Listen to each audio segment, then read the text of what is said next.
তুমি চলে যাবে বলতেই বুকের মধ্যে পাড় ভাঙার শব্দ শুনি।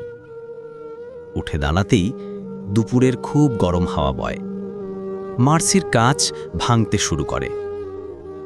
দরজা থেকে যখন এক পা বাড়াও, আমি দুই চোখে কিছুই দেখি না। এর নাম তোমার বিদায়। আচ্ছা আসি, শুভরাত্রি, খোদা হাফেজ। তোমাকে আরেকটু বসতে বললেই তুমি যখন মাথা নেড়ে না না বলো, সঙ্গে সঙ্গে সব মাধবীলতার ঝোপ ভেঙে পড়ে। তুমি চলে যাওয়ার জন্যে যখন সিঁড়ি দিয়ে নামতে থাকো, তৎক্ষণাৎ পৃথিবীর আরও কিছু বনাঞ্চল উজাড় হয়ে যায়।